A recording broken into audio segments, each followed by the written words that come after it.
Hold on, folks. As you can clearly see, I'm still setting up.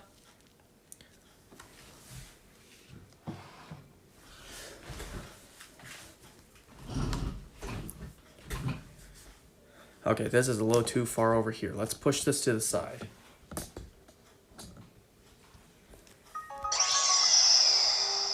Alright, now that we're here, I need to put the rubber bands on real quick. Give me a second. Yeah, I'm very unprepared to start today.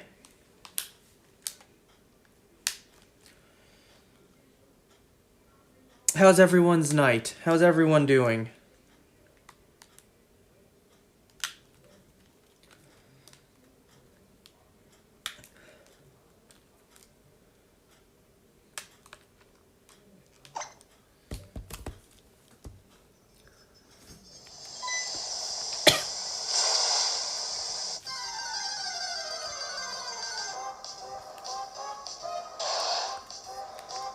Alright, so while I do this, I need to get other things ready. Like, I need to turn the brightness on my monitor all the way down. Because I turned it up for a reason I'll tell you in just a moment. Other things I need to take care of. Unplug this, which was the 3DS charger.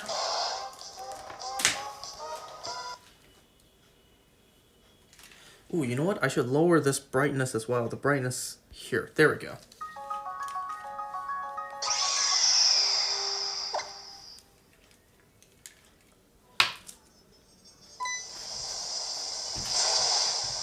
I also need to unplug this over here, which was my phone charger with an extension cord.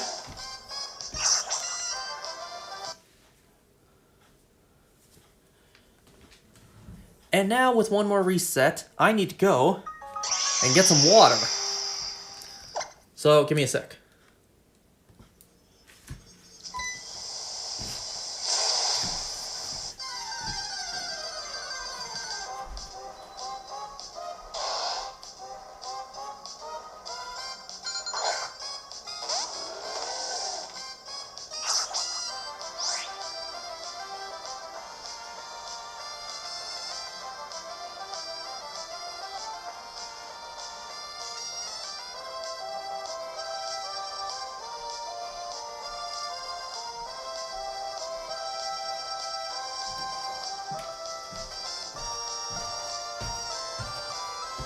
Alright, y'all. Let me see the Latias. Not shiny.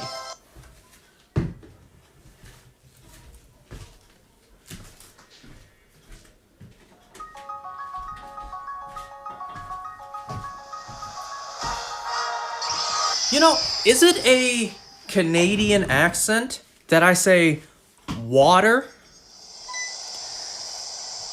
Because I hear a lot of Americans online say water. You know, instead of the ah sound, it's more of an o, like an o sound. Instead of an a sound, it's more of an o sound. I pronounce it water. I hear a lot of people say water. Like, can you get me some water? And then I say it like, can you get me some water? So is that a Canadian accent thing, or, you know, because like I hear a lot of Americans say water, you know, water instead of water.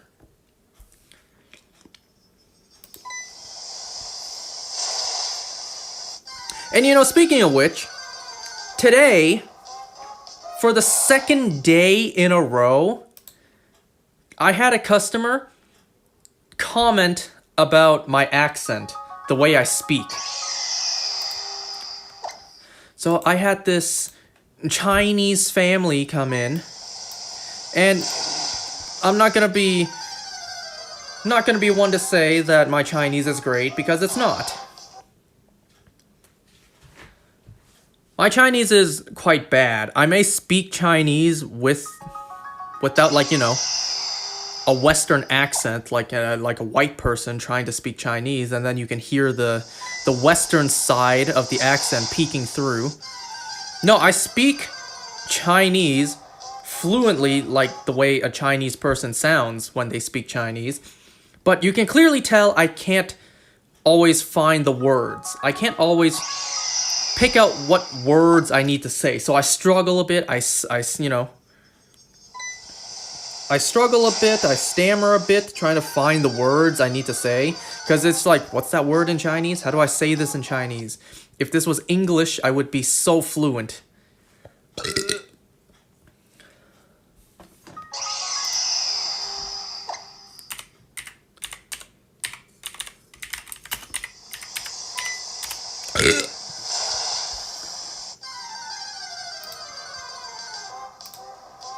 So yeah, I had this Chinese family come in where the mother was picking out stuff for her young fat son. It's like looking in a mirror. I swear to God, it's like looking at a mirror, showing the reflection of the way my family used to be, you know? When all of us were younger, when my mom would help her fat, chubby son do stuff, pick things out at the store. So like, yeah, so the mother speaking Chinese, Cantonese, not Mandarin, alright? So, you know, I was trying to help them, and then because, well, typically with Chinese customers, I struggle a bit more, just because, like I said, I can't always remember the words, like pick out exactly the words to say, how to convey what I'm trying to say. So, you know, my mom jumped in, and she spoke way more fluently, obviously. She knows how to say these things. As a saleswoman, she knows how to say certain things to, you know, sell the customer. Things that I just don't know how to say. So, you know, the lady was just like, oh, you speak so much better. No offense. You spoke so much better than him. And then faces me, no offense. And, you know, my mom in my defense is just like, yeah, because he primarily speaks English. So because her kids are here, you know, they're growing up over here and not in Asia, her kids are also growing up learning English, so she's just like, you can speak English to them, they'll understand. And then I start speaking fluent, smooth, flawless English, and it's like, oh my god, his tone is completely different when it comes to English. But, you know, when he speaks Chinese, he struggles a little bit. So it's like, is that really that big a deal? Like, honestly, is it that big of a deal for an Asian boy to speak fluent English? To be raised in the western part of the world instead of the eastern? Is it truly that big a deal? To, you know, where people make comments on it 2 days in a row? I mean, hey, you know what? Anything that makes me special, I'll take it. Because honestly, anything and everything about me, none of it's special. Ain't nothing special about me. Special in a bad way. That's the only way I'm special. But like, hey, if it makes me special, you know, the fact that as an Asian boy myself and I can speak fluent English, I was raised in the West and I speak fluent English and I struggle with Chinese, great. If it's just that one thing that actually makes me genuinely special, great. At this point, the more the merrier, you know? The more things that make me special in a positive way, I'll take it. Because like I said, so far, this is like the number one thing. You know, that, and aside from that, having patience as a shiny hunter, of course I have patience. And you know what? Speaking of shinies, so let me show you guys real quick.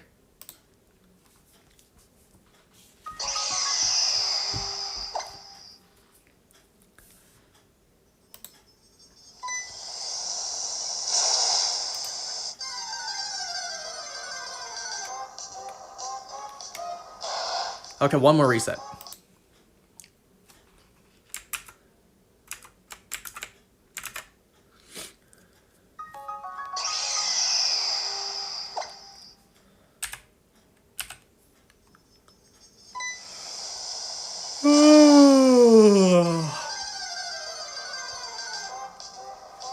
Alright, so let me show you guys real quick. So it seems like today was just Whismer Day for me, because today not only did I get a shiny Whismer in Pokemon Go, I also got a Hundo Whismer in Pokemon Go today. And also, because I don't think I showed you guys yet, here's that screenshot for that Zero Ivy Tangela I got 21st, so 6 days ago. And also, speaking of which, last night, and I mean last night, immediately after I finished stream, I got the Basculin Outbreak. You see that right there? I got the Basculin Outbreak. At last. And you know what? I was going to hunt for Basculin here while doing this. But I already have it. I already caught them. So you can see here, a barely changing shiny Basculin. I got one male, I phased on a Lombre. A second male, and then a female. So I'm done. I got all 3 Basculins I needed. You know, actually, fun fact, both of these male Basculins have the uncommon mark, both of them. Nothing on the Lombre, nothing on the female. So yeah. I kid you not when I tell you, literally last night, immediately after I ended stream, the Basculin Outbreak showed up. Immediately after. So, you know, I knocked out 60, did a water encounter, a Sparkle Power water sandwich. And, you know, I went to work, and luckily, I got exactly what I wanted. 3 shiny Basculins, 1 male, 1 female, and then 1 doesn't matter. So I got exactly what I wanted, thankfully. And I got, you know, I got 3 shiny white striped Basculins all in one day.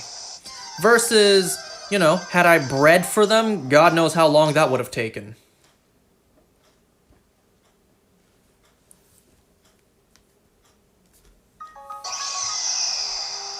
So yeah.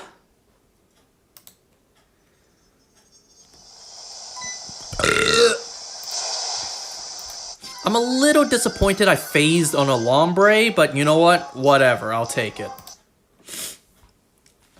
It's better than phasing on who knows how many had I done this without an outbreak.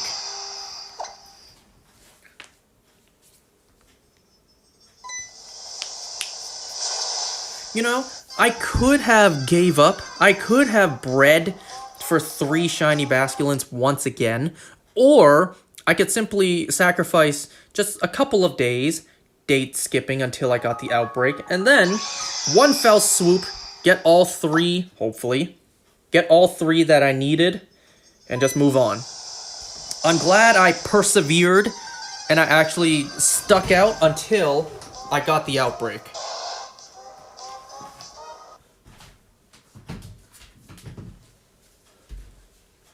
I'll be honest, I was going to hunt Basculin as I was doing this, but I already got them all. So what's next? I believe up next would be Gumi. Let me look up Hisuian forms.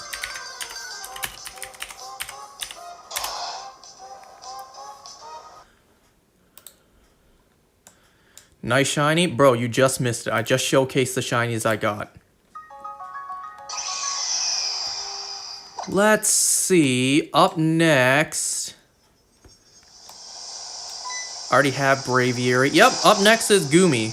So I need I need 2 Gumis. I need one for Hisuian Sliggoo and Goodra. So today, you know, got that shiny Whismer, got 3 shiny Basculins, and a shiny Lombre. You wanna know something funny? The first shiny Basculin I got, not only did I not notice it, it showed up super quick. I was in the process of knocking out 60, and the first Basculin was number 9. I knocked out 8. The 9th one I was going for, it was shiny.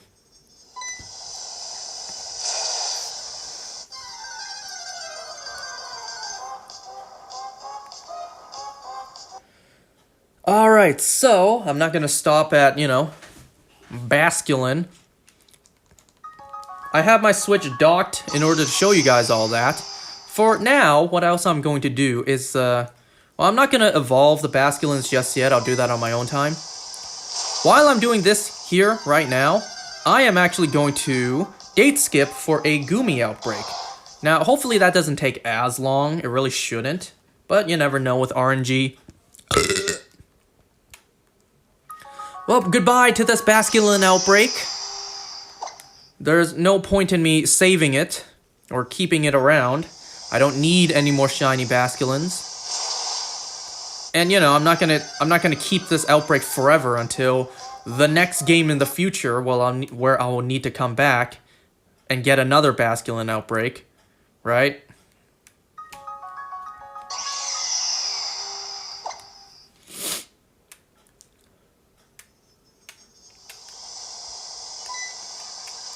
And let me tell you, it was very difficult finding the shinies.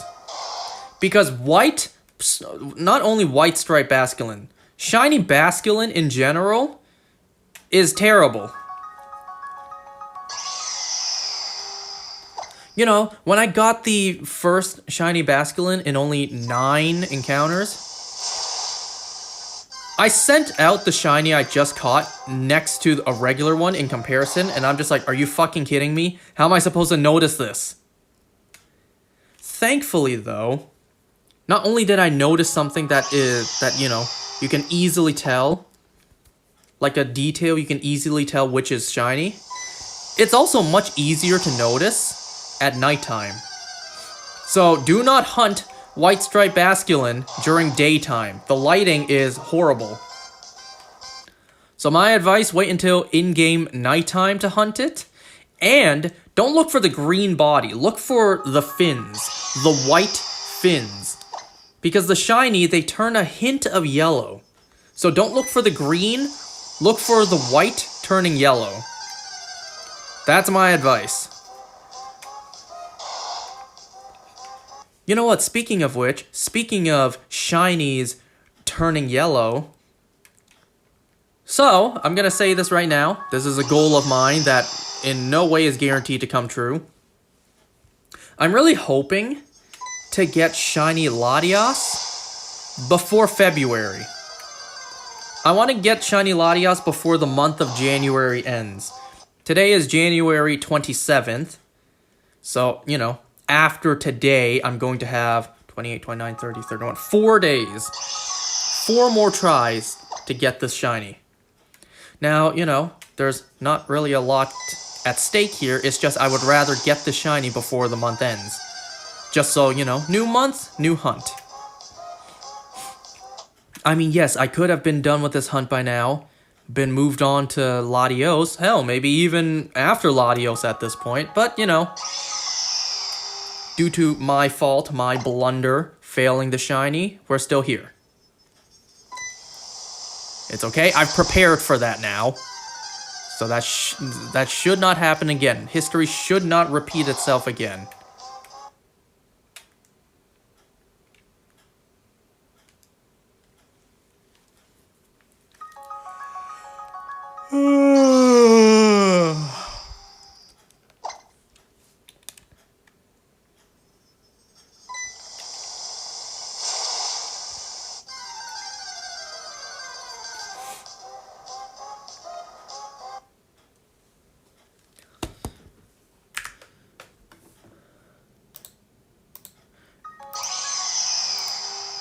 Ain't it crazy, though, that today I got not only a shiny Whismer, but also a Hundo Whismer?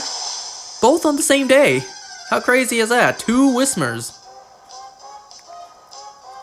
You know what's funny, though? I actually sent this to a friend of mine. I texted him like, yo!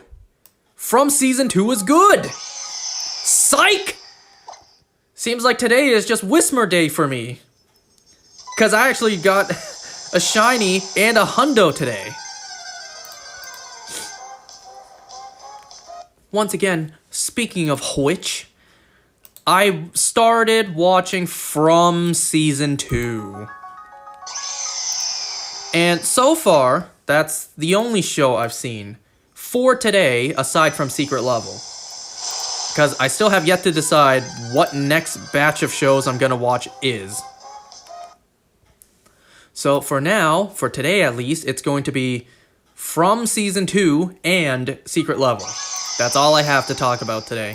I'll start talking about it when that douchebag shows up.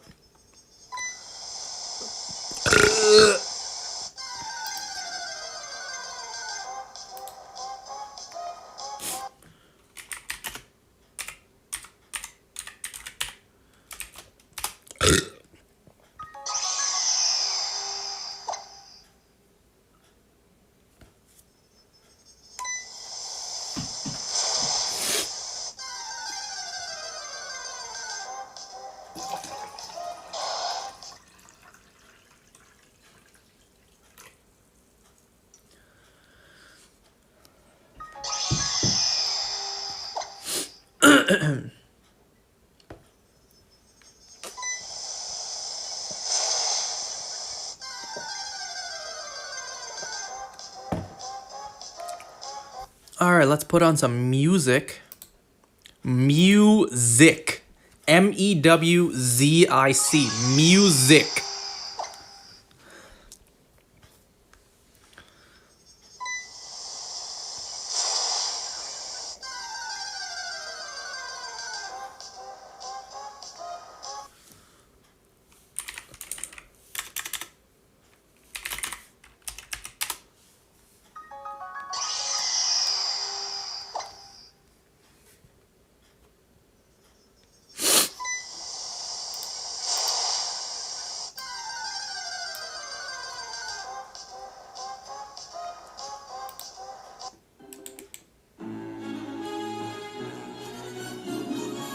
Ah yes, the magnum opus of the Mario Galaxy music.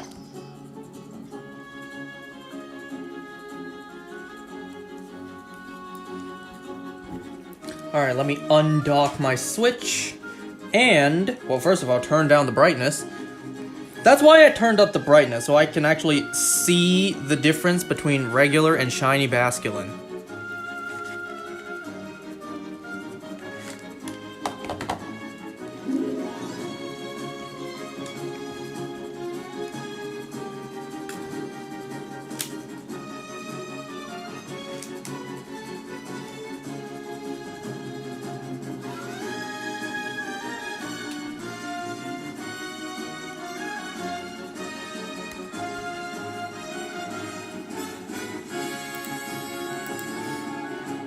You know, another reason why I am hoping to get this shiny before February, I may or may not have a particular game in mind I would like to play in the new month.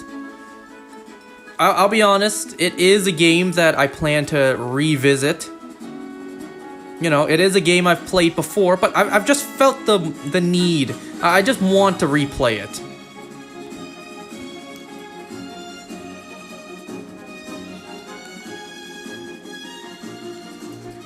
I mean, it's no biggie if I don't get this before February, you know?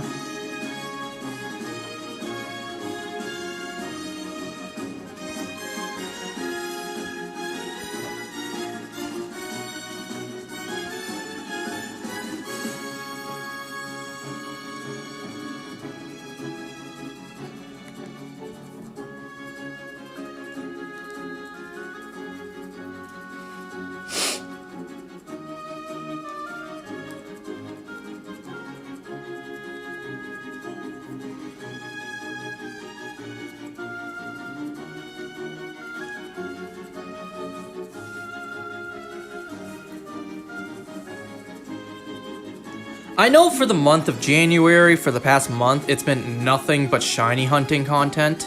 You know, it's been nothing but this, and I do apologize for that. I know it's not the most exciting content in the world.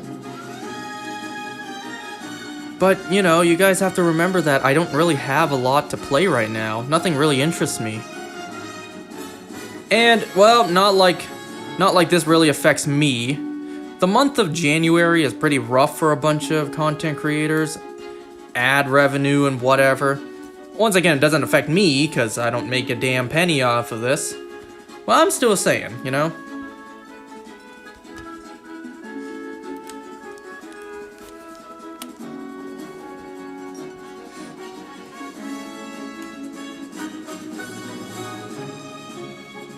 You know, I'm kind of glad I got the 3 shiny Basculins before starting this, because it would have been super difficult. You know, one hand resetting here, and then another hand on the side, you know, picnic resets, moving around, checking if they're shiny or not.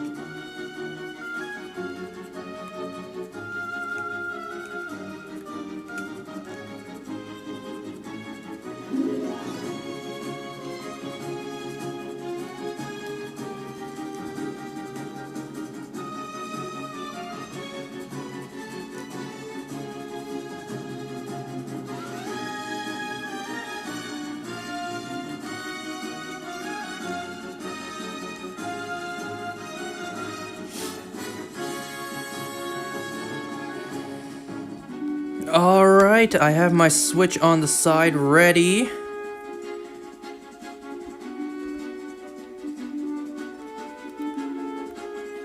Time to start date skipping for a Gumi outbreak.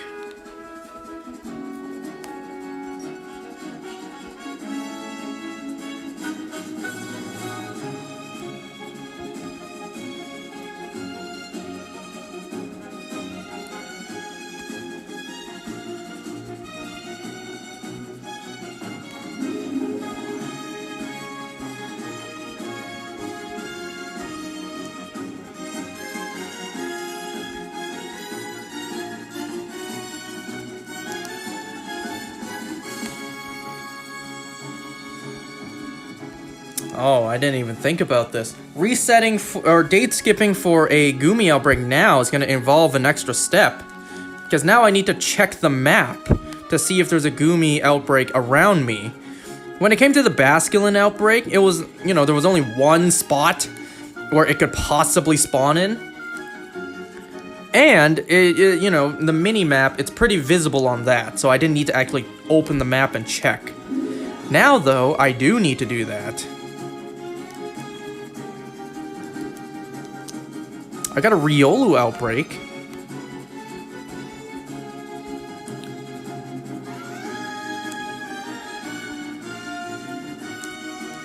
I don't really need a Gumi outbreak, but, you know, may as well.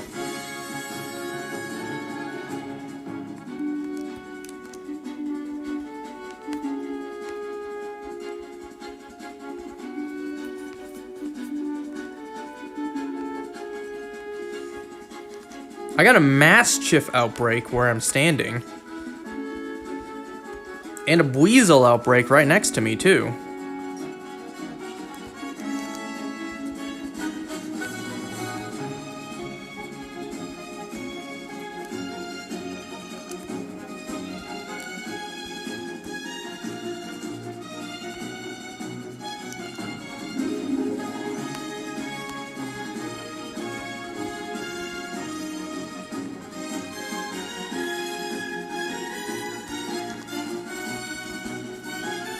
So we'll wait for him to show up, and then I'll talk about this show.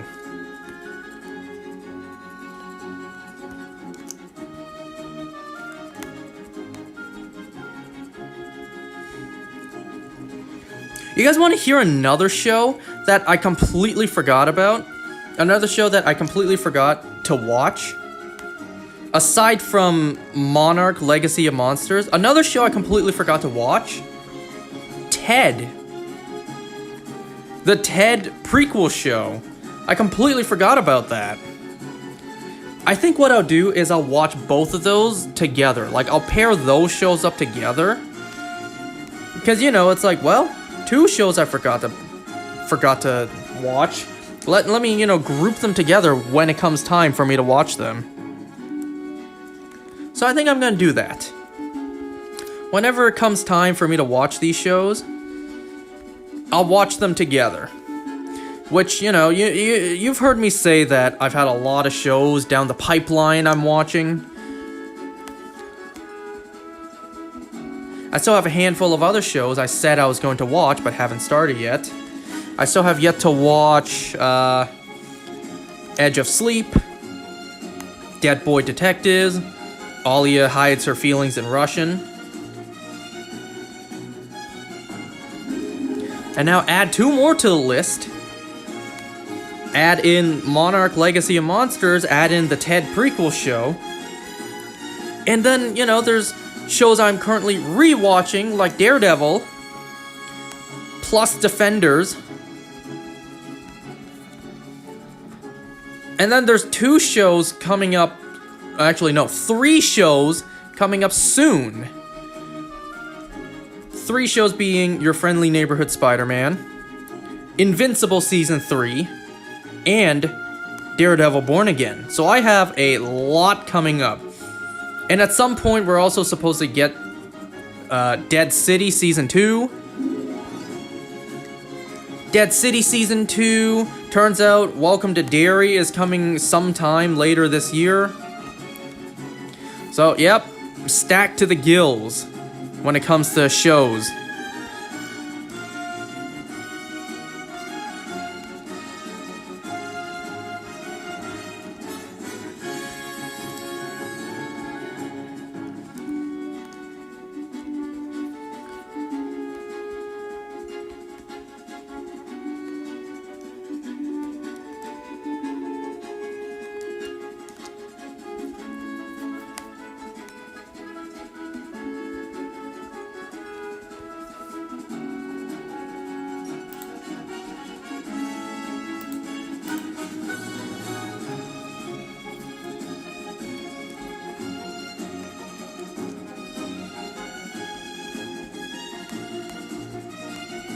You know, also, speaking of the Spider-Man show, I heard earlier today that it's already been renewed for Season 3.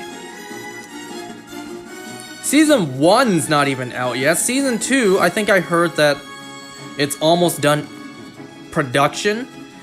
Like, the animation is almost done already. And it's already been greenlit for Season 3, even before Season 1 came out. Wow. Okay, you must have some real faith in this show. You must have some real confidence in this show. Despite the fact that you super woked it up.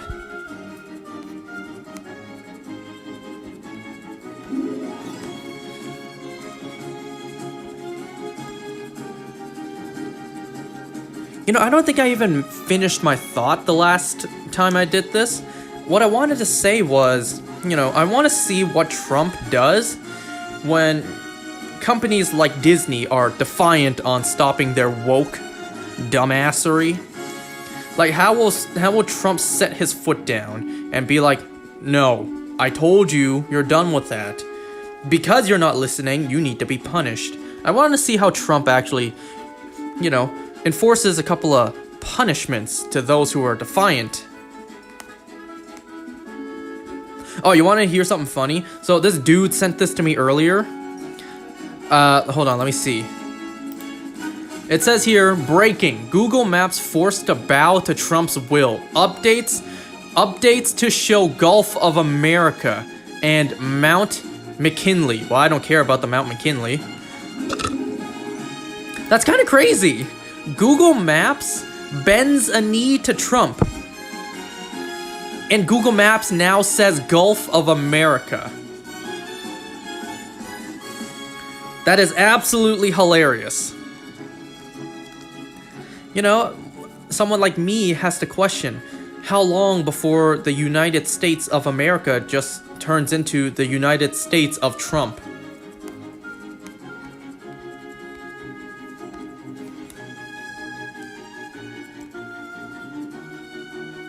Gulf of America. That's funny. The fact that Google Maps actually changed it, that's hilarious. You know what? I'm gonna look it up right now. I'm gonna go on Google Maps right now and look for myself. Is it actually true? I'm gonna go onto Google Maps, Gulf of Mexico. Let's see.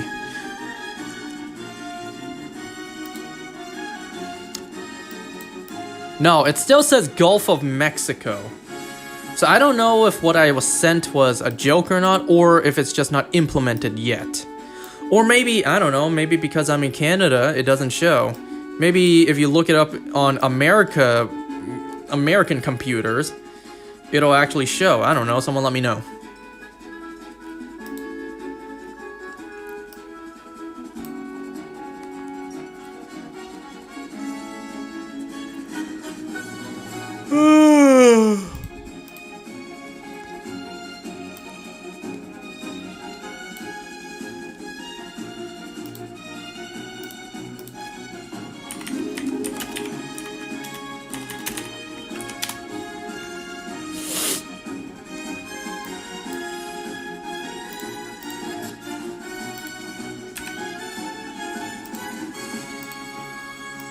How about we move from one peak to another?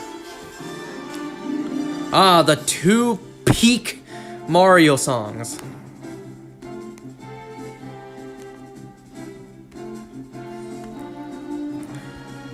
Like, you gotta admit, these are masterpieces of music.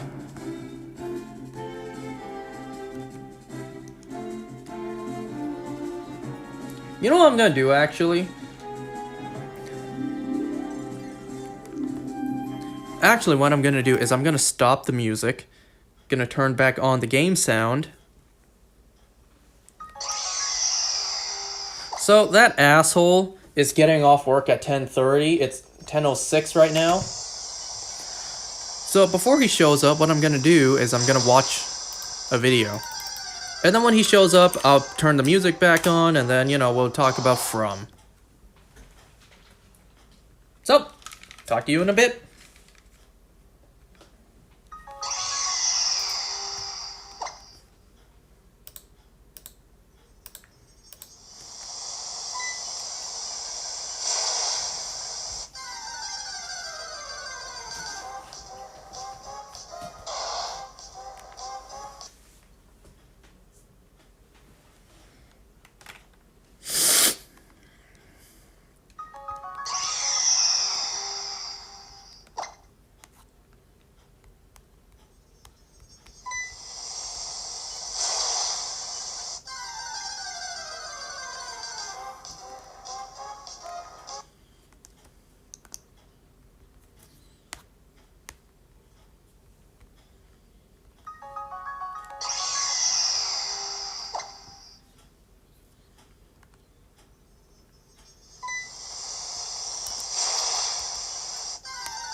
Drink water, folks.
I got a mischievous outbreak here.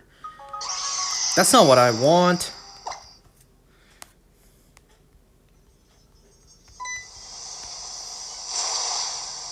You know what I want to try right now? Well, I could try right now. Well, you know what? Yeah, I may as well try now. Because I believe the next hunt I'm doing, it's not really going to help me. I want to see if making a sandwich for a specific typing will actually help increase your chances of getting an outbreak with that type.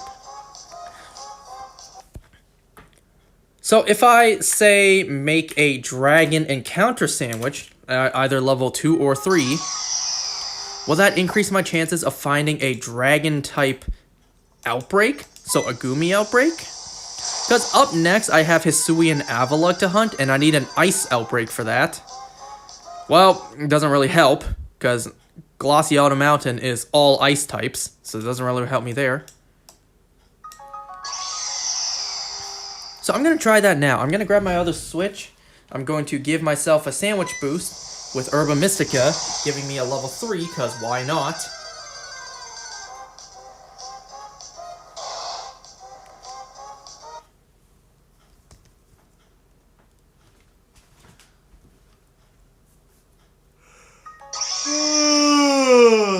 Also, give me a sec. I need to see if there's any lights I need to turn off.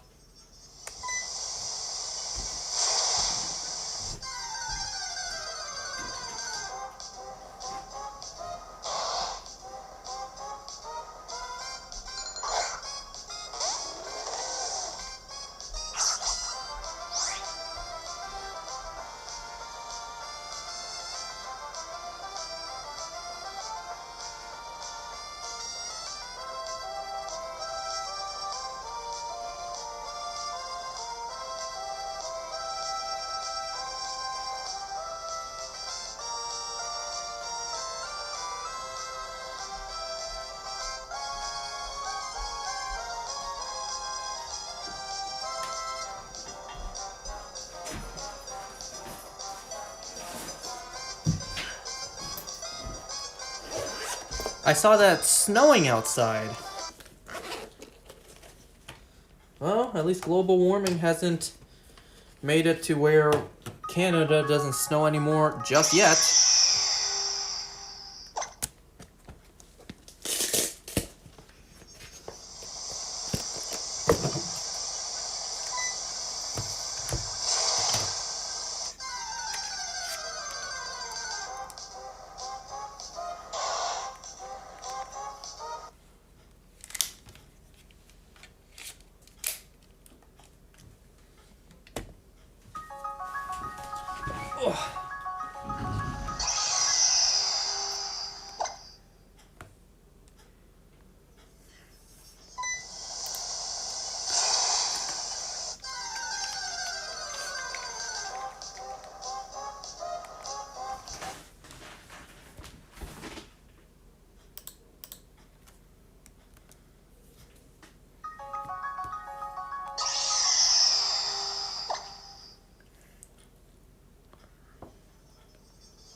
Hold on, what is it for a dragon type sandwich? Was that avocado?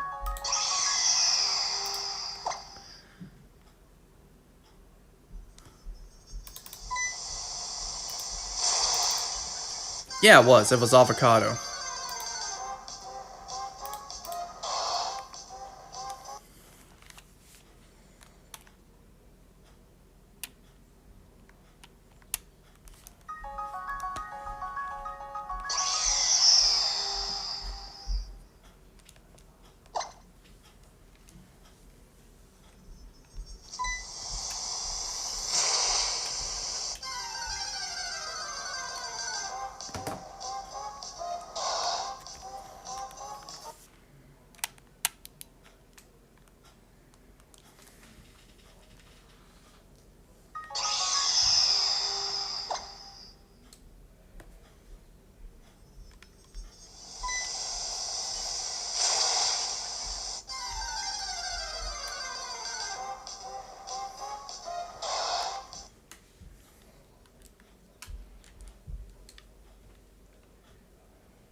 Aw, shit, you're here.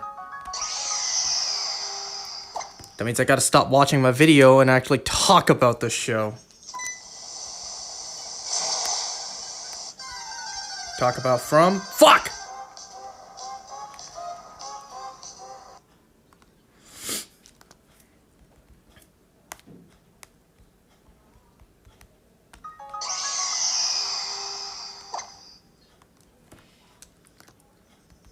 Man, I'm just over halfway done. I'm just over halfway into Dashy's video.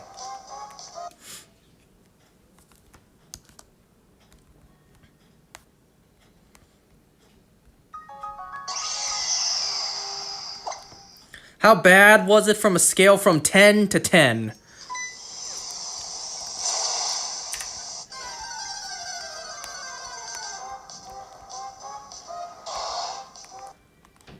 Just like my lack of Riz, I will give this a 1. Because 1 is equivalent to 10 out of 10. I swear to God, if anyone actually says that, it's like, girl, I give you a 1. Excuse me? Because 1 is equivalent to 10 out of 10. So, wanna grab dinner?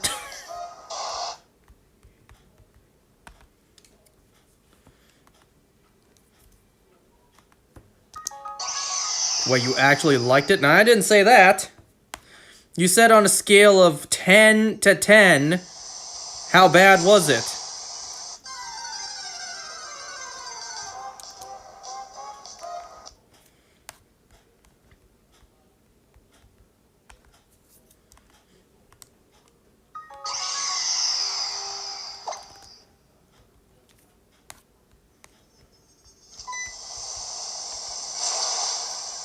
You know, I actually liked what I saw on my screen today. You know, it was surprising, unexpected, it was 100%. Oh, I'm not talking about From, I'm talking about that whisper I caught.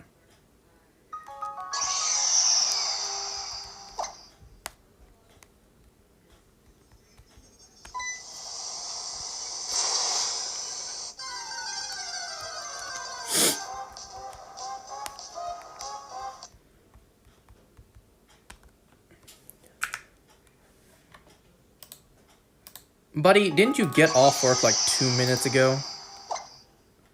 Are you even home yet, or are you just, you know, outside the store, waiting?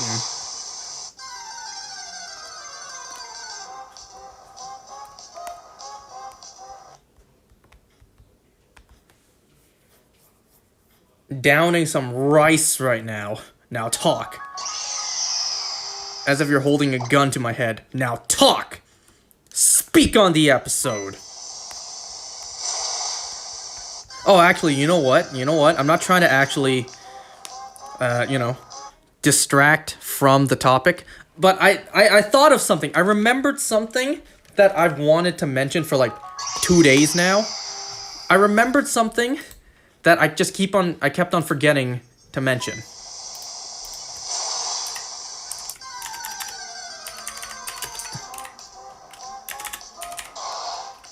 Oh shit, I'm wasting my sandwich time.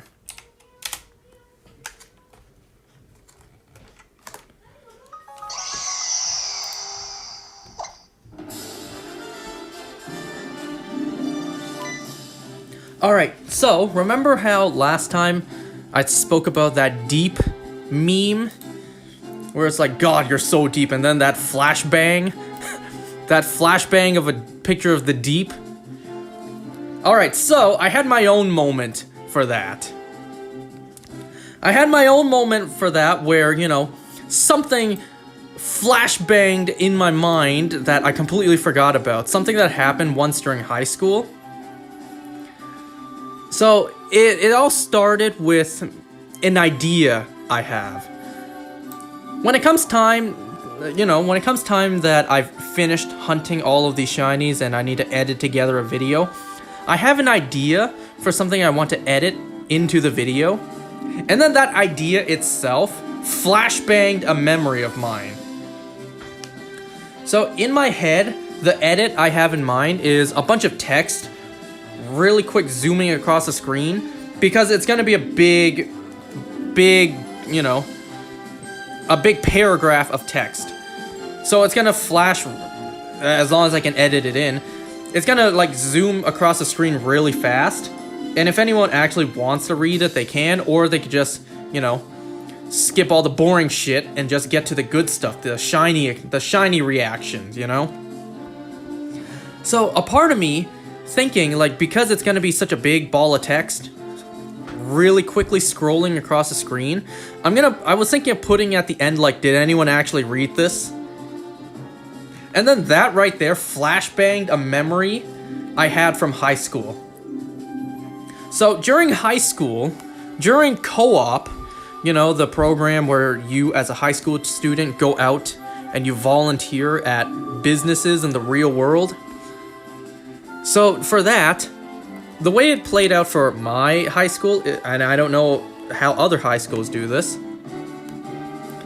So we actually were given our teacher's phone number to contact in case of anything.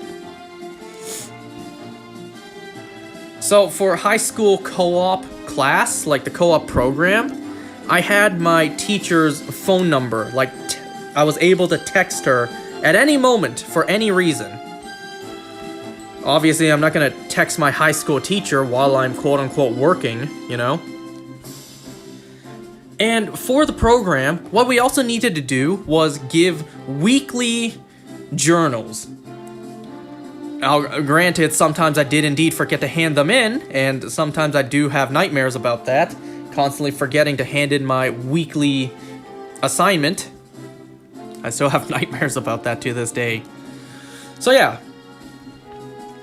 So, I remember one time on my weekly journal, like, I had to type it out, and then I had to, I think I had to submit it, right?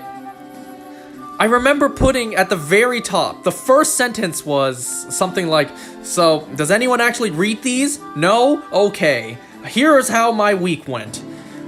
And then I remember my teacher actually texting me, yes, Angus, we actually read these. Indeed, August, we actually do indulge in what our pupils have to say. You know, I can't believe I actually did that, and I remembered that just now, too. The fact that, you know, I had to write a journal, and I thought it was such a funny idea, like, to start it off with, does anyone actually read these? No? Okay. And then my teacher texts me, like, yes, we actually read these. Oh, I feel like if I dig up my old phone, I can actually find that text. Anyway, so that's just a quick little story I wanted to say. You know, the idea of what I wanted to edit into my video flashbanged a memory into my mind. Like, oh right, I did do that. I did put that into a journal once. Like, does anyone read these?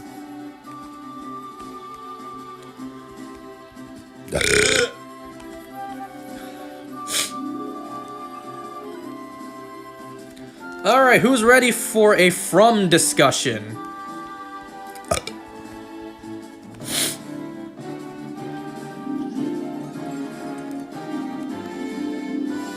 I think dude left.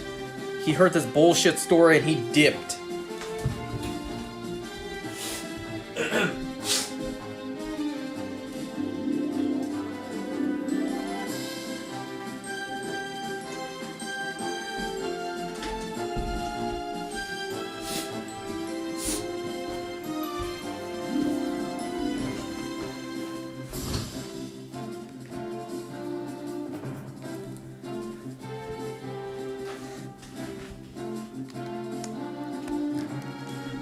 Rice. How Asian people say lice. They go to the doctor, I have rice in my hair. It's like, no you don't. I have rice. I have rice in my hair.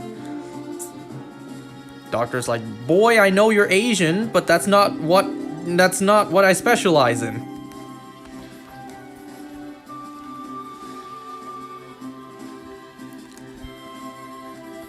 What do you mean that's offensive? Shut up. You forget I'm an Asian boy too, who actually can pronounce the letter L?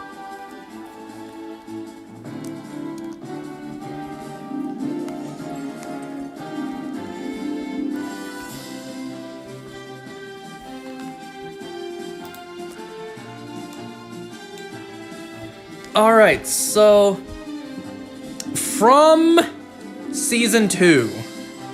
You got your popcorn ready? Sure excited to hear me talk about this show again.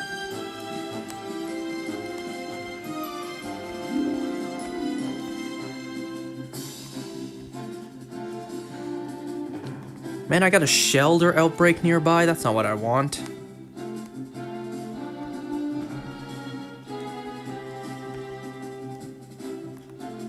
Alright, yo ass still here for me to talk about the show or not?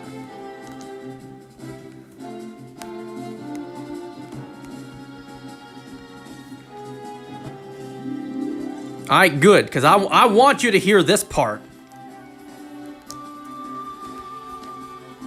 So, before I started season 2, my plan was for episode 1 to really get into the mindset of a certain idiot here. And I didn't talk about me for once. I really wanted to get into the mindset before watching season 2 of what you did. I really wanted to get into the mindset. I did not watch season 1. I'm starting season 2. I know nothing that happened before. I know none of these characters. I know nothing about the show. I really tried to get into that mindset. And just the stupidity behind it. Out of nowhere, just starting season 2 without even watching season 1. Alright, so I started the episode. It had a big ass recap. It recapped the entire first season in like 3 minutes. So it was a huge recap. And then it hit me like, wait a second. Wait a motherfucking minute. I texted you too. I texted you like, bro, you told me you started season 2 without watching season 1. There was a huge recap in the beginning of the episode. Not once in your mind did it click that you weren't watching season 1. And what did you reply to me? You told me you thought it was the opening sequence, so you skipped it. You absolute numb-minded retard. Are you serious?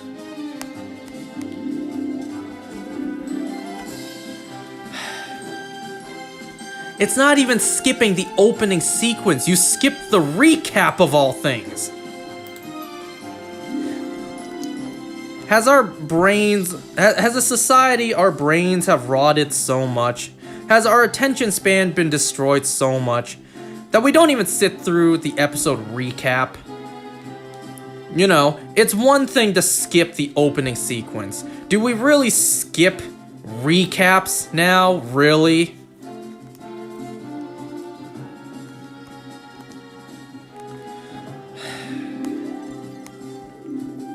Like, I don't blame anyone for skipping the opening intro, you know? Like, for me, I watched this show, yeah, I skipped the opening intro, the opening theme song, the opening credits. I tell you what though, the first episode or 2 of season 1, I did indeed watch the opening sequence.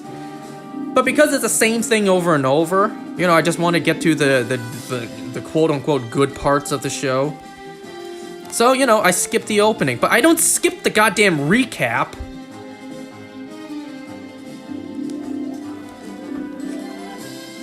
You know what the point of a recap is? To remind you the storylines that happened before.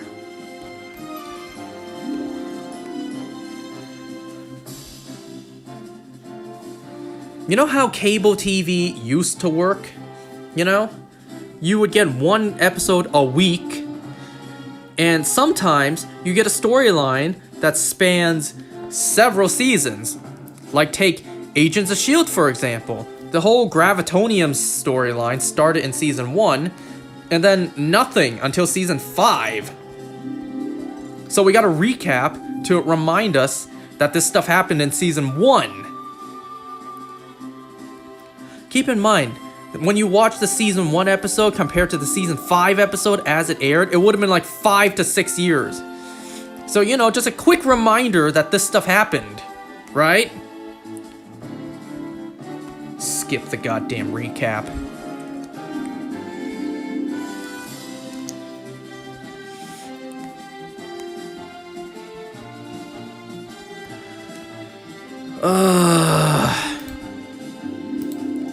So anyways, so after realizing that this fool still watched season 2 before season 1, even with a long-ass recap, I still went in trying to remember.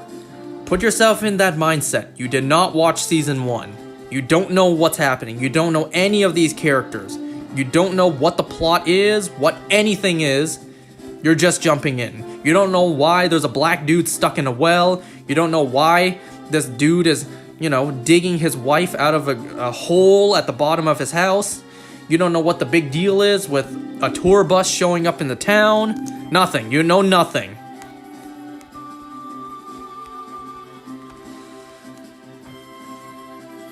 Well, I will admit this. It wasn't impossible to follow the storyline if you did not watch season 1. And what I mean by that is this one episode. I'll admit that. But, still, you need prior knowledge to know what's actually happening. Like, you get introduced to the characters' names. You get introduced to, something bad happening when it turns to night.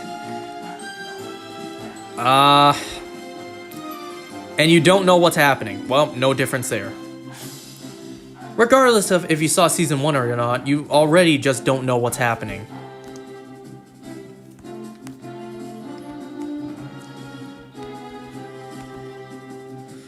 Alright, so this bullshit begins with a disconnected scene that really affected the show not at all. I don't understand what the scene was meant to be, because it was pointless in the episode and it really didn't contribute at all. It didn't even... The episode never even came back to the moment. It made no sense. So the scene opens with a homage to the first season, the way episode 1 started, with Sheriff Boyd Stevens ringing his bell down the little town, telling everyone it's time to go inside. Only this time, we see that the storm cloud from the end of the last season is approaching. We see his hand begin to shake with the Parkinson's. It starts to pour rain. And then he just, we just cut back to him, to Boyd, in the bottom of that little claustrophobic well, little ditch. It's like, what was that scene? Was that Boyd hallucinating? Was that a dream sequence? What was that scene? It meant nothing to the episode.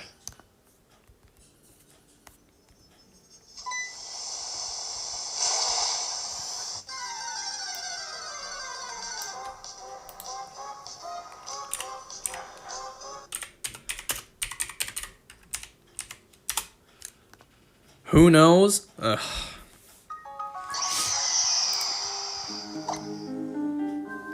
Alright, so we cut back to Boyd, where we left off with him at the end of the first season, but at this point, a certain someone here doesn't know that. So he's stuck at that well, he tries to climb out, but no luck. The laws of physics just aren't on his side. We cut back to the town. Jim is frantically trying to dig his wife out of the giant hole in the basement.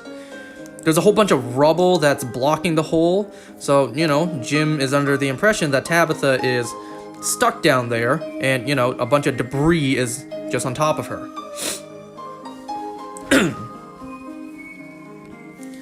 We see that whatever his name was, the dude who is in charge of the quote-unquote bar in the town, he comes out and he sees the tour bus. We also get the tour bus's perspective. We follow this one character who I don't even remember the name of. I'm sure we'll learn more about him throughout season 2. This dude that, I don't know, is like a shaman. Not really, I'm kidding. He has this premonition that, he's stuck somewhere bad. He tries to stop the bus, tries to warn everyone we're somewhere bad. Understandably so, nobody believes him. They think he's just some, lunatic on drugs or whatever.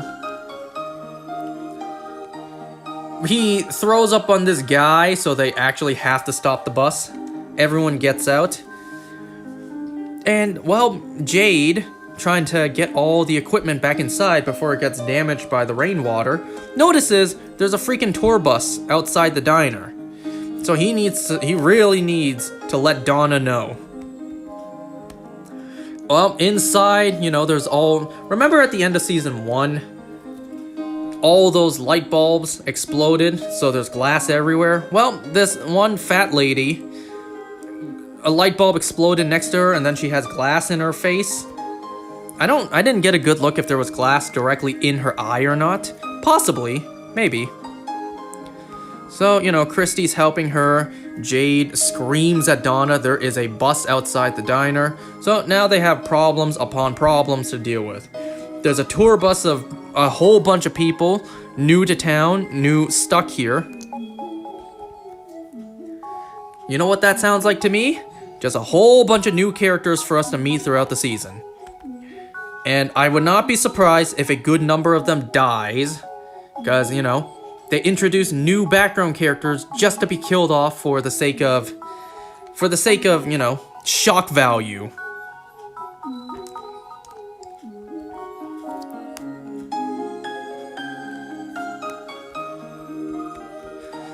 Alright, so Tabitha and Victor are down under the city. There's a whole cave labyrinth under the city where the monsters sleep. And we see the monsters' true forms for like a split second. For like the 2 seconds they're actually on screen. It was dark as hell and you can barely tell. You know what? If those monsters' makeup was indeed, which I think it was, it makes sense this time. This time the monsters' makeup were probably practical. I almost forgot the word. This time it looks like the monsters' special effects or makeup was practical, which this time makes a lot more sense. Like a whole lot more sense.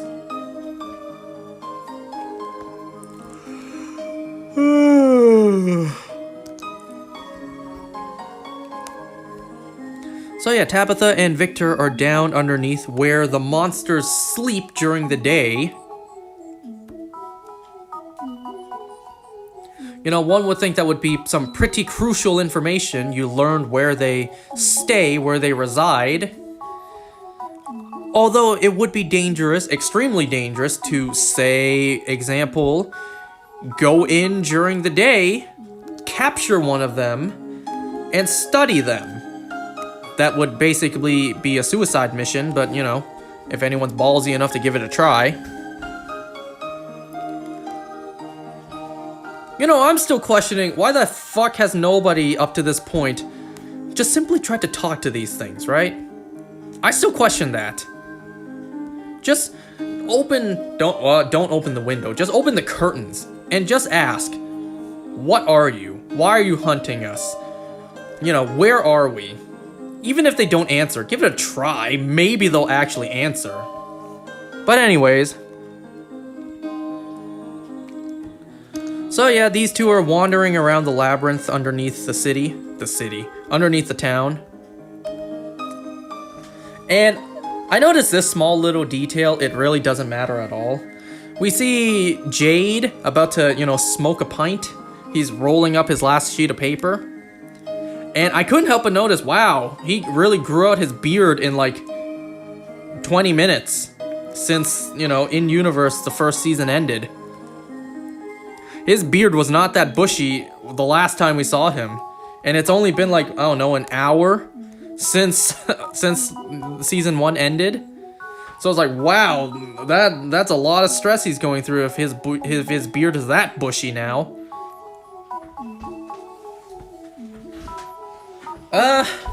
Jade and Jade and...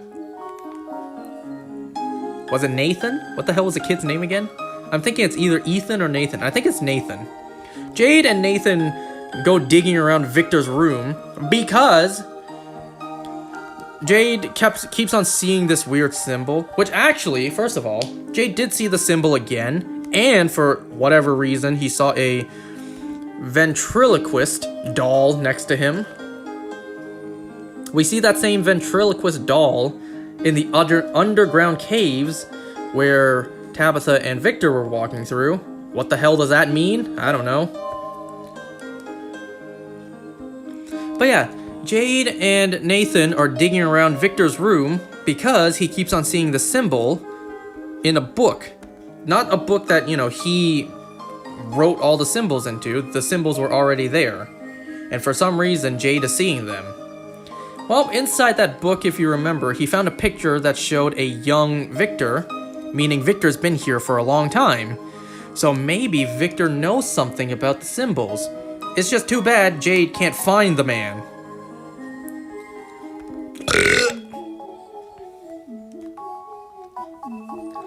Alright, so Jim is trying to dig out all the debris and save his wife.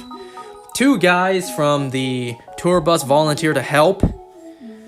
Eventually, though, the house itself collapses. Now, I don't know, it's kind of hard to tell if this was practical or CGI. For one, if it was practical, that'd be mad dangerous. Obviously, the actor is not actually pinned down all that rubble, They just put a bunch of... He's in a set, right? He's surrounded by fake props on top of him, and they're just dubbing it as if he's underneath the house. And also, if it really was practical, they only had really one shot to get the perfect frame, right? They had one chance to get the perfect shot.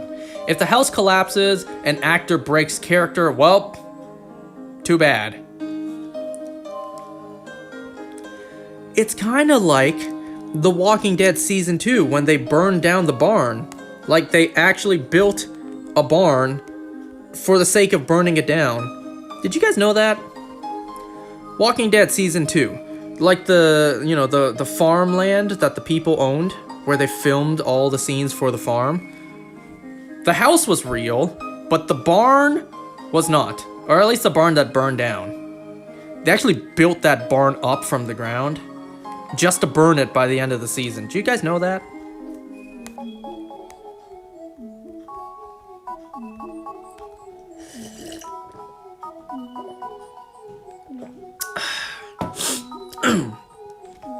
Anyways, Tabitha and Victor walking around under the town. They see a bunch of random, and I mean random stuff.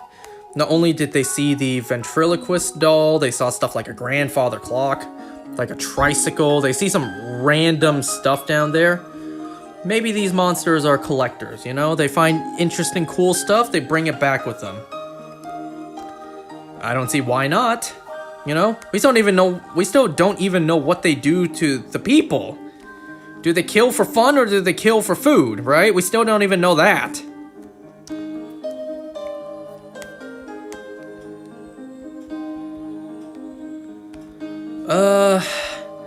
Eventually, the monsters start waking up, and instead of running towards, a meal right in front of them, they once again do their slow, menacing walk towards them. Only this time they're not wearing a quote-unquote friendly face. They're showing their true face, their true monstrous form. Because they're walking so goddamn slow, Tabitha and Victor, they're able to actually run away and escape the caves. They pop out of a little hole in the middle of the woods, it looks like. And, well, we don't know what's gonna follow with them just yet. Because the house collapsed onto Jim and, two other guys, they kind of can't get them out, at least not in time. So, they have no choice but to leave them there. Leave them pinned under the fallen house overnight, where the monsters roam. And I question, like, Donna's saying a talisman won't work because he's not in something. The talisman works for you to be inside of something. And I'm just thinking, like, why not try? Why not just throw a talisman into where Jim is lying down, is pinned under, and just try? What's the harm in giving him a talisman anyways? I don't know. Maybe the monster will sense, hey, there's a talisman this way, but it's not, protecting something enclosed in a space. Maybe there is human underneath there. Or maybe the monster would just think, well, the house collapsed and there was probably a talisman in there. So the talisman is in there in the rubble, right? It's like, what's the harm in just tossing him a talisman just to see if it'll work, if it'll protect him? In this position, anything helps, right? Obviously, Julia is distraught that her father is pinned underneath a collapsed house and potentially going to die because he's exposed out during night where, it's hunting season for the monsters.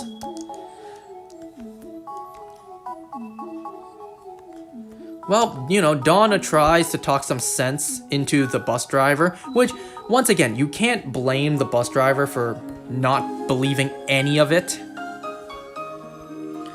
She and Kenny need to try and keep everyone calm in order to explain to them your life is in danger. The position you're in is impossible to believe, but it's true.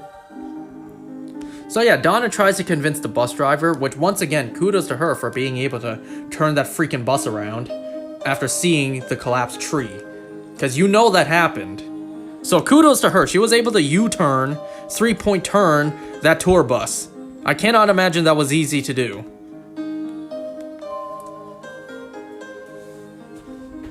So yeah. And, well, talk about major universal convenience or coincidence.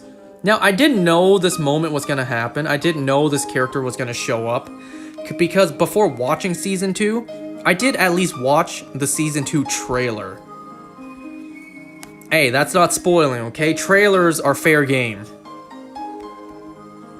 So I didn't know beforehand that Christy's fiance would show up on the tour bus and reunite with Christy. It's like, that is so convenient. Out of everyone possibly in the entire world to show up, out of all the people who could have showed up at this exact moment, it was her. I don't even remember her name. I'm sure I'll learn her name throughout. But it's like, out of everyone who could have gotten stuck here, out of everyone who could have showed up here on that bus, or just shown up here at all under any circumstance, she showed up. Poor Kenny, rooting for my man's Kenny, rooting for my fellow Asian boy to pick up a white chick. Not everyone can be as lucky as Glenn. But hey, who knows? Perhaps Kenny, with his aura, his riz, he can, convince them to do a threesome. That'd be kind of hot. Anyways. So yeah, poor Kenny. Competition just literally rolled in. My man's Kenny deserves so much better. Damn, the universe couldn't bring another bad chick for Kenny? Be like, alright, Christy, she's off the table now. Hey, look, another hot girl came into town. Hey, what's up? The universe couldn't give Kenny a bone. Couldn't throw him a bone this time. He was already stuck in this hellscape, and then, the girl he's interested in holds herself back because of her own arrangements. So I was like, damn, poor Kenny.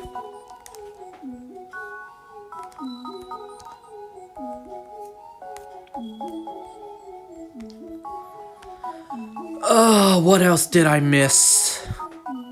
So because the bus driver lady really ain't buying all this shit, she demands that everyone gets back on the tour bus. We're leaving.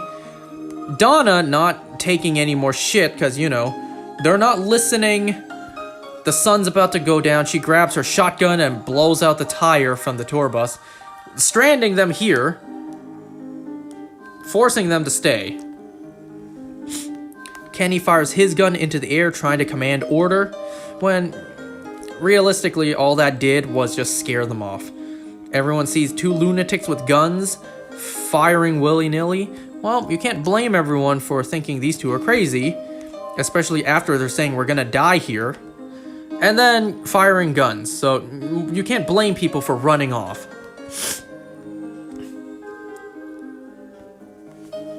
I feel like Donna probably should have tried better. You know, jumping to conclusions that would have just scared everyone to run off. You probably should have just pointed your guns at everyone, be like, alright, get your ass into actually, first of all, let me finish what I was saying. I was about to be like, first of all, point your gun at them, be like, get your ass in that diner and do what the hell I say. And part of me is thinking like, Donna, what's stopping you from just running into that bus and grabbing the keys? Grab the keys, run away. That way, everyone cannot leave even if they wanted to. Donna, what was stopping you from doing that? You didn't have to jump to conclusions. You didn't have to overreact. Shoot out the tires, right? Just grab the bus key. When the bus driver lady wasn't looking, just run inside, grab the keys, and run away with them. Or better yet, you know, dangle them in front of her. It's like, you want it? You better chase me. Follow me here, inside the building. And, you know, it's like, why didn't you just do that?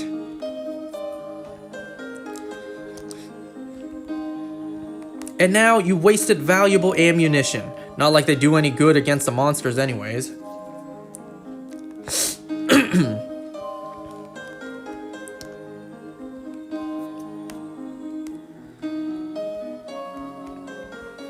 Did I miss anything?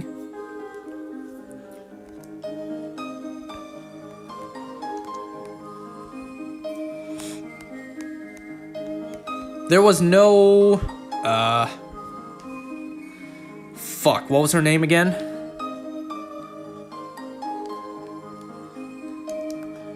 The girl who was seeing... Or not seeing. The girl who was hearing all the voices. What was her name again?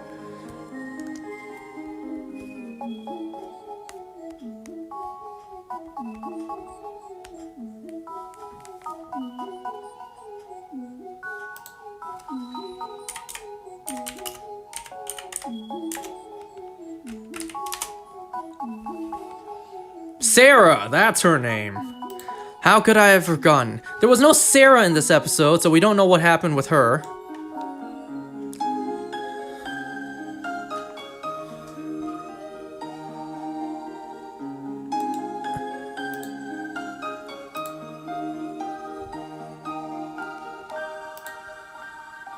Did I miss anything?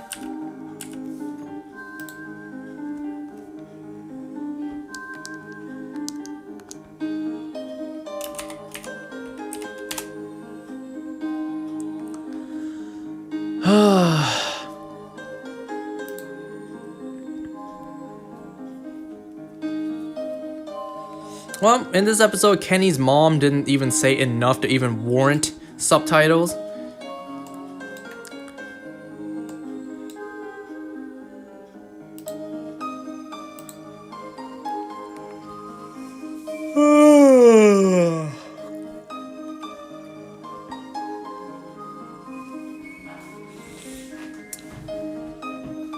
Well, anyways, there you go. From season 2. Can't wait to see what kind of shit show this season has in store. Oh, wait, I forgot about this, the entire storyline. So, the whole storyline with Boyd. So he's in that well, or that little hole. He hears a voice coming up. And, you know, he doesn't know who the voice is. A rope gets thrown down. Boyd starts climbing up. For some reason, he hallucinates that his son, Ellis, is down in the hole as he's climbing up. For some reason.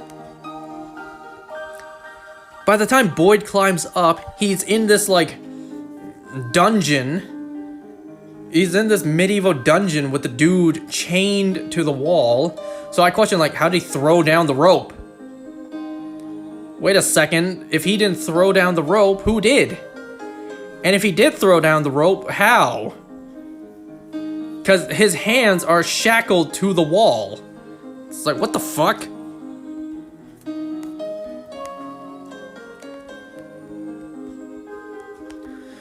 So, he points a gun at him, and then it's like, is that a gun? Good, you can kill me. It's like, what? What the fuck is happening in this show, man?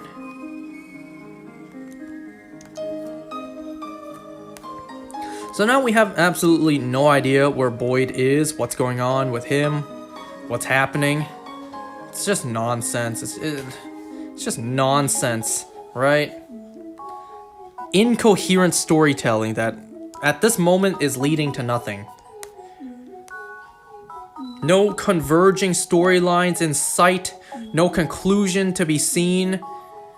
It's like, what is happening? Like I said, at this point I may as well accept, like, alright, whatever happens, fine. I expect a unicorn to show up at some point.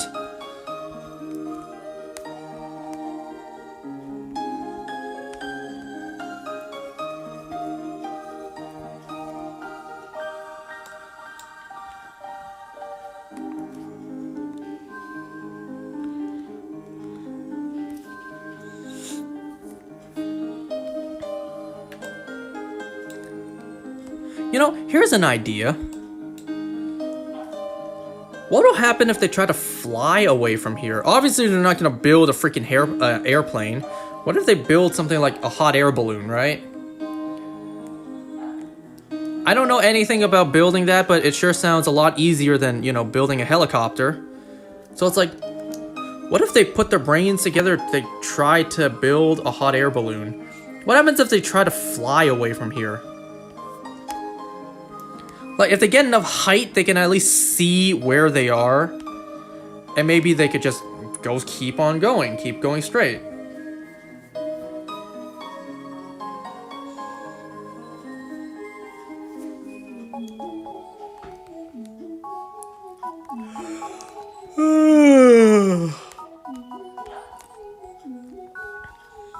So yeah, this show's an absolute mess right now with absolutely scattered storylines. Can't wait to see where this season takes us.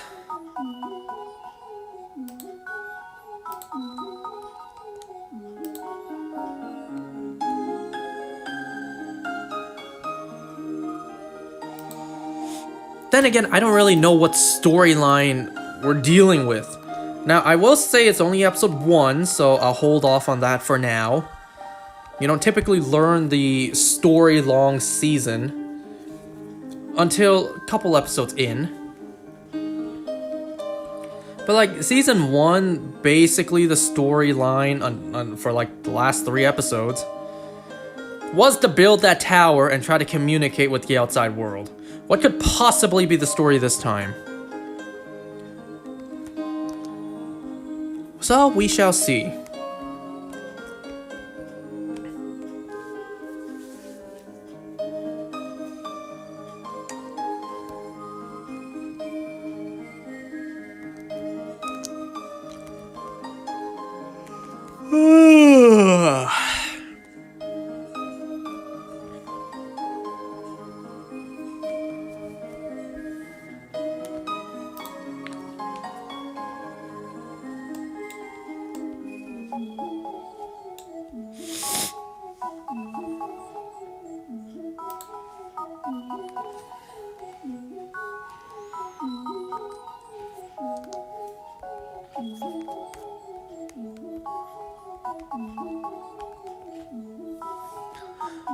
Anything I missed?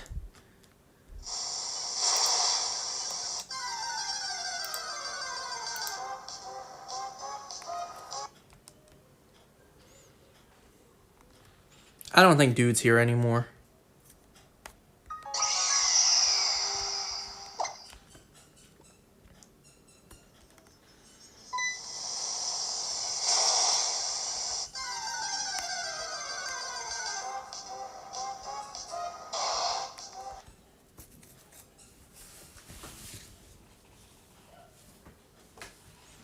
So tomorrow I have a day off from work, switching it with Thursday.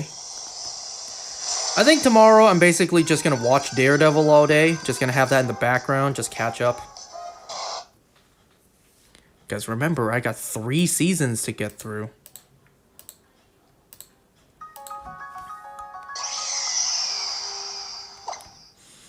Now, if y'all excuse me, I'm just gonna finish this Dashi video and then we'll talk about Secret Level.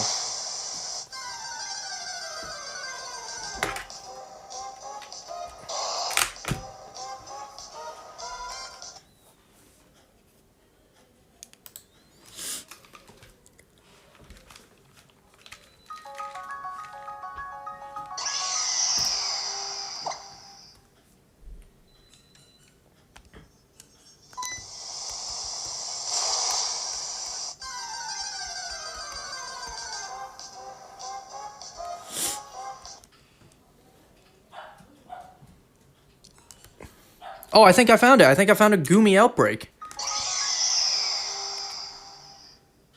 Wait, hold on. Let me see. I think that's a Gumi outbreak. There's a freaking,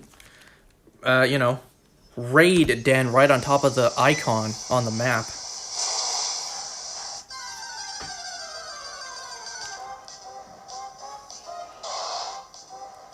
Yeah, it is a Gumi outbreak. Great.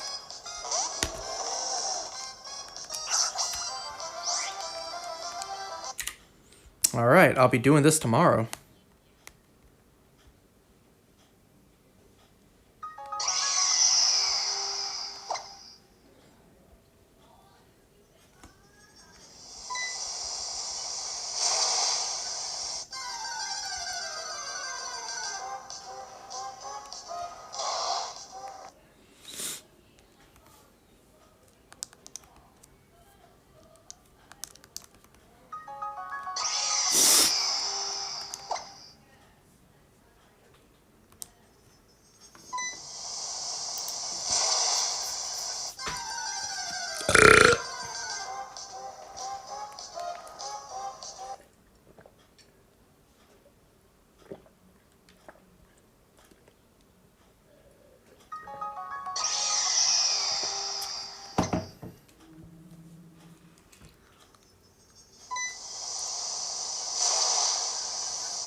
Well, I'm done video.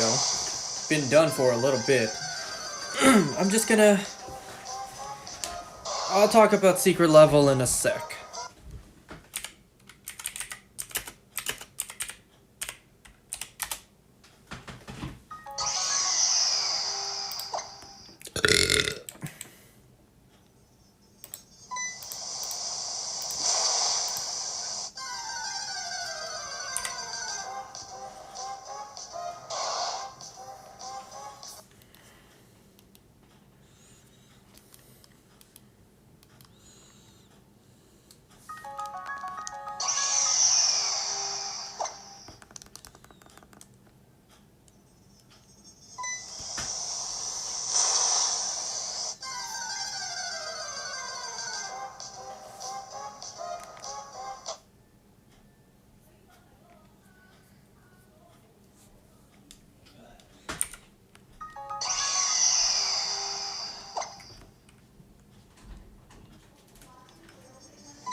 If you guys heard all that, my mom just came in to take off some papers on the wall. Those red Chinese New Year's papers things, I don't know.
Alright, I suppose now's a good time for me to talk about Secret Level Episode 11.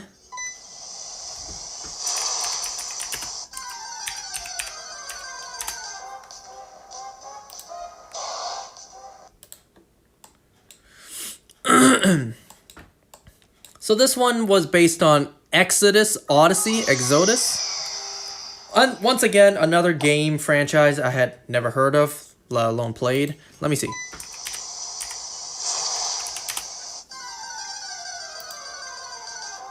Yeah, never seen this game before.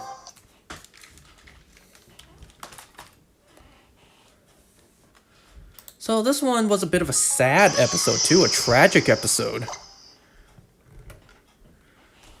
In a way.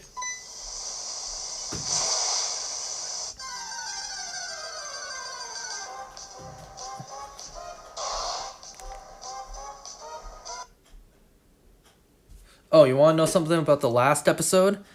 I forgot to mention. It's nothing really. It's just, when I heard Amos's voice, I was like, is this Urien Lowenthal? Is this him again? I looked at the credits. No, it was not. But I tell you, sounded a lot like him.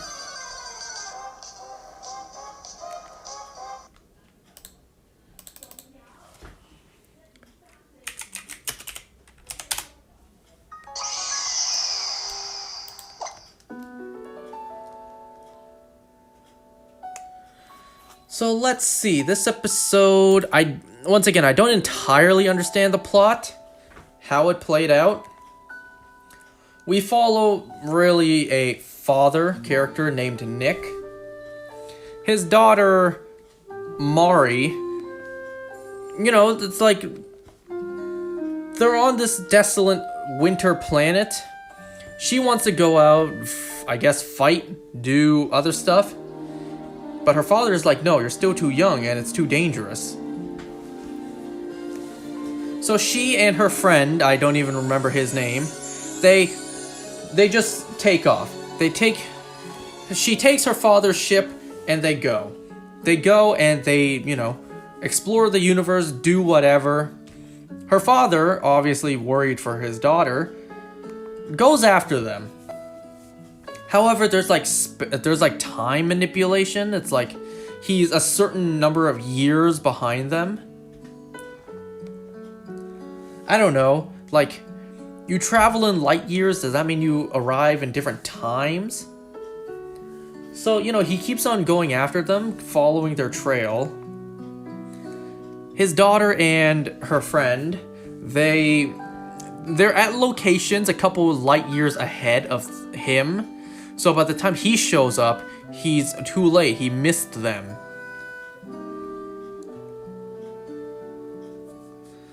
So, he has to constantly follow their trail, constantly chase after them throughout the years. For them, it's been a certain amount of time. And for him, it's the same thing, only a different amount.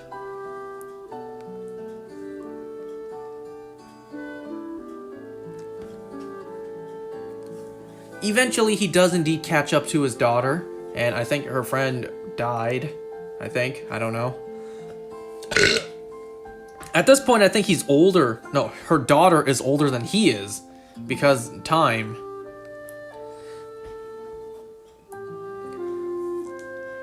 Well, with whatever technology and whatever he's able to do, he manages to buy some time with his daughter again. After they finally reunite once again. However, the time came for her to, naturally pass away from age. At least he's able to, even the narrator was saying he's able to hold on to the fact that, she lived her life to the fullest. She lived a full life, exploring, living her dream. So at least he has that to hold on to. He goes back to his home planet, or wherever the story started, which at this point was like 80 years ago. His friend at the beginning of the episode, the father's friend from the beginning of the episode, her granddaughter's here. He delivers something to her that's worth a whole heck of a lot. He leaves, goes back to his quarters, and then he does this like hologram thing, I don't really know. And then the episode ends. That's like the most terrible breakdown I can give.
Well, I got nothing else to talk about tonight, so for the most part, I'll just be silent until we finish up.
Alright, one last reset, then that'll be it for tonight.